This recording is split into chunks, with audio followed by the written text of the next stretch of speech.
Hello नमस्कार दोस्तों, मैं समीर आप सभी के अपने ही YouTube चैनल डिजिटल पावर में हार्दिक स्वागत करता हूं। फ्रेंड्स, इस वीडियो में हम आपको बताएंगे कि आप कैसे आवेदन कर सकते हैं। जो 94,000 शिक्षकों की बहाली आई हुई है, 94,000, उसके लिए आप आवेदन कैसे कर सकते हैं और आवेदन करने की तिथि क्या है, आवेदन कैसे करना है। यहाँ पे देख सकते हैं फ्रेंड्स, मेरे पास पेपर कटिंग है।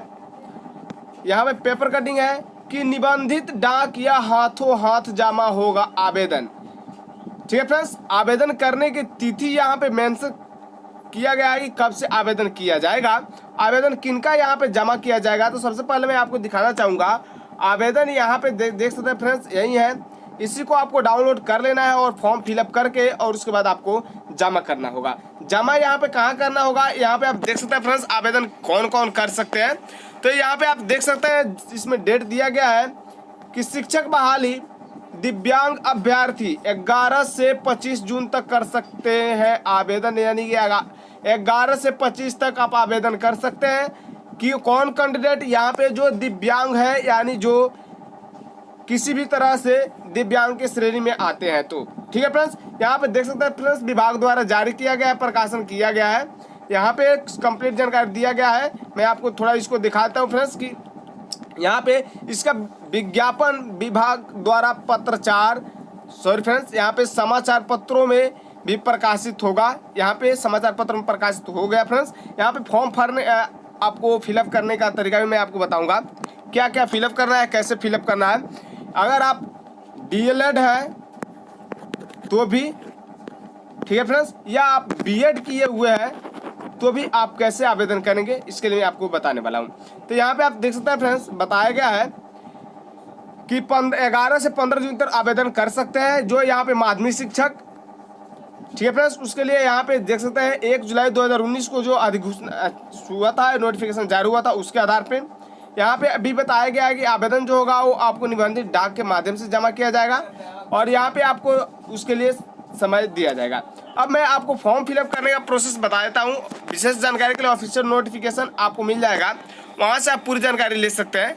यहाँ पे फॉर्म फिलअप करने का प्रोसेस मैं आपको बता देता हूँ। तो सबसे पहले आपको करना क्या होगा फ्रेंड्स, यहाँ पे आपको आप जो भी जिस भी ब्लॉक से बिलोंग करते हैं, ठीक है फ्रेंड्स, या आवेदन करना चाहते हैं 1 नंबर में कि आप आवेदन कहाँ करना चाहते हैं, नगर निगम, नगर परिषद, नगर पंचायत, प्रखंड में या पंचायत में, जहाँ भी आवेदन करना चाहते हैं यहाँ पे नाम आपको फिल कर देना है। ठीक है फ्रेंड्स, यानी जैसे यहाँ पे मुझे आवेदन करना है अपने ही ग्राम पंचायत में, तो मैं यहाँ पे ग्राम पंचायत यहाँ पे टिक कर दूंगा और यहाँ पे उसका नाम दे दूंगा।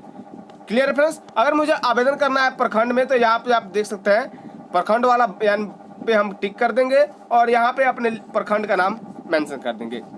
ठीक है फ्रेंड्स, उसके बाद हम आते हैं 2 नंबर में। तो 2 नंबर में आपको यहाँ पे मिलेगा फ्रेंड्स, शिक्षक के पद का ग्रेड। यानी अगर आप DLED है, यहाँ पे देख सकते हैं फ्रेंड्स, अगर आप DLED है, DLED पे आवेदन करना चाहते हैं DLED, तो उसके लिए आप 1 to 5 या 6 to 8 के लिए आवेदन कर सकते हैं। एलिजिबिलिटी आप रखते हैं। क्लियर है फ्रेंड्स। तो यहाँ पे देखिए फ्रेंड्स, बताया गया है कि आप किसके लिए आवेदन करना चाहते हैं। तो बेसिक टीचर के लिए, या आप स्नातक हैं, यानी अगर आप बेसिक हैं, DLED किए हुए हैं तो 1 नंबर, और B.Ed किए हुए हैं तो 2 नंबर पे क्लिक कीजिएगा। ठीक है फ्रेंड्स। उसके बाद 3 नंबर में यहाँ पे आपसे पूछा जाएगा कि किस 1 से 5 के लिए आपका सामान्य विषय कौन सा होगा। तो यहाँ पे आप अपना जो भी विषय होंगे वो आप विषय डालिएगा। तो मैं यहाँ पे सामान्य से लिखता हूँ, तो यहाँ पे आप सामान्य लिख दीजिएगा। उर्दू टीचर है या बंगाली टीचर है तो अपना सब्जेक्ट मेंशन कीजिएगा। ख नंबर में दिया गया है कि 6 to 8 के लिए आप कौन सा विषय इसमें से चूज करना चाहेंगे, गणित एवं विज्ञान या सामाजिक विज्ञान, हिंदी, अंग्रेजी, संस्कृत, उर्दू, जो भी आपको डालना है यहाँ पे आप मेंशन कीजिएगा। किसी इसमें से किसी एक का ही आपको सिलेक्शन करना होगा। ठीक है फ्रेंड्स। उसके बाद यहाँ पे आपको जो हाल ही में खींचा हुआ फोटो डाल देना है और उस पर आपको क्रॉस, आपको अपना नाम यानी साइन आपको कर देना है। यहाँ पे आपको अपना नाम डाल देना है, अपना पिता का नाम, और आपको माता का नाम अपने सर्टिफिकेट के अनुसार ही डालिएगा फ्रेंड। मिसमैच हो तो आप अभी ही सुधार करा ले। उसके बाद यहाँ पे आपको 5 नंबर में जन्म तिथि डाल देना होगा। जन्म तिथि कब तक का डालना होगा, यानी 1 अगस्त 2019 को आपका जन्म कितना होगा वो आपको डाल देना है कि आपको कितना वर्ष। तो मैं यहाँ पे एक एग्जांपल देता हूँ, 25 वर्ष 3 माह और 11 दिन होगा, तो आपको ऐसे भर देना है। क्लियर है फ्रेंड्स। उसके बाद यहाँ पे 9 नंबर में 6 नंबर में आपको मेल या फीमेल आपको डालना है, पुरुष है तो पुरुष और महिला है तो महिला। उसके बाद आपको 7 नंबर में स्थानीय यानी जहाँ पे आप अस्थायी निवासी हैं वहाँ आपको डालना होगा। अपने यहाँ पे अपने ग्राम, मोहल्ला, सड़क या शहर का नाम डाल दीजिएगा। उसके बाद यहाँ पे आपको अपना थाना का नाम डाल देना हो। मैं यहाँ पे थाना का नाम यहाँ पे आपको फिल कर देना होगा। यहाँ पे अपना जिला का नाम और एरिया का पिन कोड जरूर आप मेंशन कीजिएगा। उसी तरह आप पत्राचार का पता कहाँ का डालना चाहते हो तो वो भी आपको यहाँ पे डाल देना होगा। उसी तरह यहाँ पे शहर, गांव, थाना, जिला और एरिया पिन कोड। उसके बाद 9 नंबर में आपको अपना कोटि सेलेक्ट करना है कि आप किस कैटेगरी से बिलोंग करते हैं।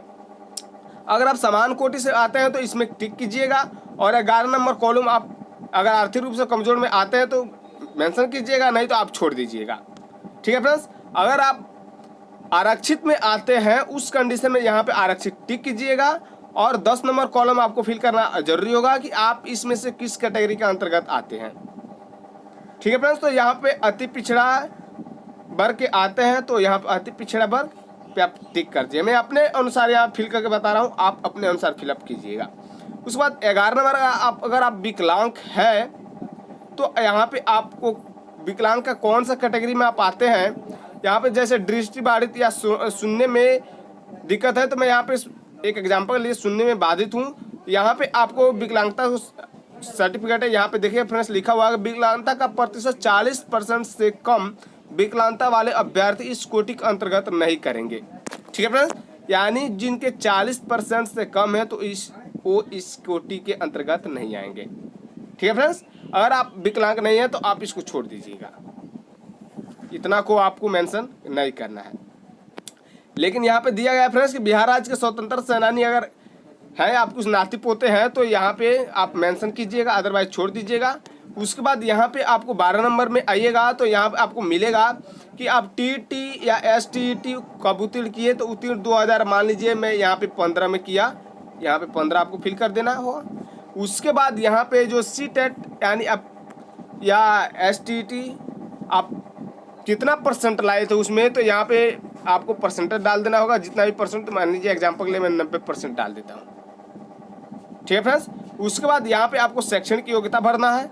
यहाँ पे आपको देखिए फ्रेंड्स बारीकी से भरिएगा, ध्यान से भरिएगा। 1 नंबर आपको मैट्रिक माध्यमिक यानी डालना है कि किस विद्यालय से या महाविद्यालय का नाम डाल देना है, किस बोर्ड से किए, कब उत्तीर्ण किए। मैं एग्जाम्पल यहाँ पे दे देता हूँ, जैसे मैं यहाँ पे डालता हूँ फ्रेंड्स, मैं यहाँ पे किया फ्रेंड्स कमल प्रसाद, तो यहाँ पे अपने स्कूल का नाम कमल प्रसाद हाई स्कूल।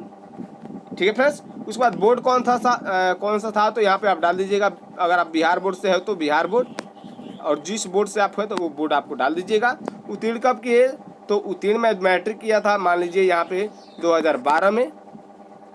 कुल पूर्णांक कितना था, तो मैं 500 का कुल पूर्णांक था।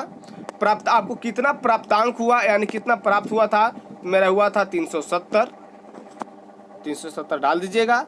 प्रतिशत कितना हुआ, तो यहाँ पे हो गया फ्रेंड्स आपको 52%, तो आप 52% डाल दीजिएगा। सॉरी फ्रेंड्स यहाँ 72% होगा, 72% आप फिल कर दीजिएगा, जितना परसेंट हो। उसी तरह यहाँ पे इंटरमीडिएट का और स्नातक है तो स्नातक वाला फिलअप कर दीजिएगा।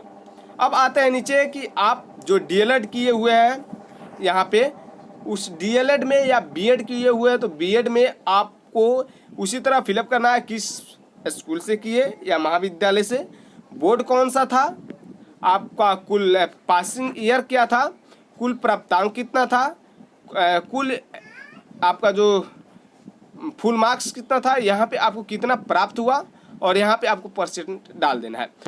इतना कर लेने के बाद आपको एक बार फिर से रीचेक कर लेना है, सब कुछ रीचेक कर लीजिएगा। रीचेक करने के बाद यहाँ पे आप नीचे आइएगा तो आपको बताया गया नोट में फ्रेंड्स कि यदि अभ्यर्थी 2 वर्षीय प्रशिक्षण एवं बीएड दोनों की डिग्री प्राप्त किया है तो उनके द्वारा दावा किए गए किसी एक प्रशिक्षण के प्राप्तांक के प्रतिशत को मेगा अंक में जोड़ा जाएगा।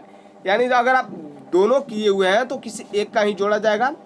तो मैं यहाँ पे एक कहूँगा फ्रेंड्स कि आप एक ही से भरें। अगर दोनों से भरना है तो आप अलग अलग भरें।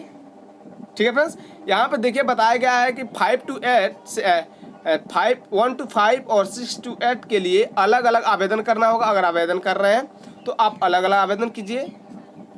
और आवेदन करने के साथ यहाँ पे आपको जितने भी शैक्षणिक आपके प्रमाण पत्र हो उसका सेल्फ अटेस्टेड आपको उसमें अटैच करना अनिवार्य होगा। इतना कर देने के बाद आपको यहाँ पे कहाँ से आप आवेदन कर रहे हैं उसका नाम, और यहाँ पे आपको तिथि डाल देना है कि कितना तिथि को आप आवेदन कर रहे हैं, और यहाँ पे आप अपना हस्ताक्षर कीजिएगा। और हस्ताक्षर करने के बाद आपको पूरा डॉक्यूमेंट्स अटैच कीजिएगा, और अटैच करने के बाद आप हाथ वहाँ जमा करना चाहते हो जमा कर दीजिएगा। अदरवाइज आप पोस्ट से भेज दीजिएगा, रजिस्ट्री पोस्ट। मैं यहाँ पर रिकमेंड करूँगा कि आप हाथों हाथ ही जमा कीजिए, क्योंकि यहाँ पे जब आप हाथों हाथ जमा कीजिएगा उस स्थिति में यहाँ पे आपको एक रसीद प्राप्त होगा जो आपको प्रूफ के तौर पे रह जाएगा। तो दोस्तों ये रहा आज का अपडेट।